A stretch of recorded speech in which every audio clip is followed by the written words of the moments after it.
Jika harus memilih, semua perempuan pasti ingin mendapatkan suami yang soleh. Tetapi tidak semua mendapatkan sesuai keinginan. Berarti salah pilih kan? Bagaimana cara kita jika ingin suami kita menjadi imam yang baik, tanpa terlihat menggurui dan merendahkan suami, dan tetap terlihat santun sehingga suami bisa menjadi imam yang baik? Masya Allah, pertanyaan yang menarik ini. Yang tanya kasih hadiah. Yang tanya nanti datang ke panitia, masih ada hadiahnya kan? Ya, kalau sudah terlanjur, artinya dia memilih suaminya sudah baik. Kriterianya seperti yang disebutkan Rasulullah SAW, agama dan akhlaknya. Tapi ternyata di tengah jalan suaminya berubah. Ada suami yang berubah di tengah jalan karena faktor ekonomi, ya, karena faktor kawan, karena faktor penyakit. Kadang-kala terjadi perubahan tersebut. Apa yang harus dilakukan? Yang pertama, bersabarlah menghadapi suami yang seperti itu. Bersabar. Yang kedua, memberikan pelayanan yang lebih. Karena tabiat manusia itu, kalau dihormatin, dia akan menghormati. Itu tabiat manusia. Tapi kalau setan kita hormatin, dia nginjak-nginjak kita.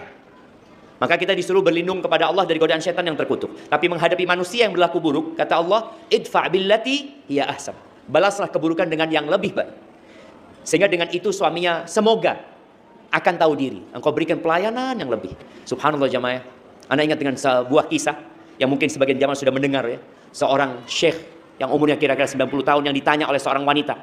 Via telepon ditanya, "Syekh, Ana punya suami tadi malam. Suami Ana itu peminum, Syekh, pemabuk suami Ana.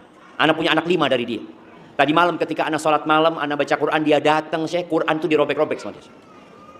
Dan dia jangan ditanya, sudah melakukan KDRT berulang-ulang gitu ya. Apa yang harus Ana lakukan?" Syekh itu tanya, "Nah, kalau engkau berpisah sama perempuan itu, sama suamimu itu, engkau hidup sama siapa?" Dia mengatakan, "Aku ini dari desa," kata dia. "Aku nggak punya siapa-siapa gitu. Anak-anak itu akan ikut bapaknya, karena bapaknya orang kaya." Seperti itu. Akhirnya Syekh itu mengatakan, "Sabar nak ya, engkau sabar nak.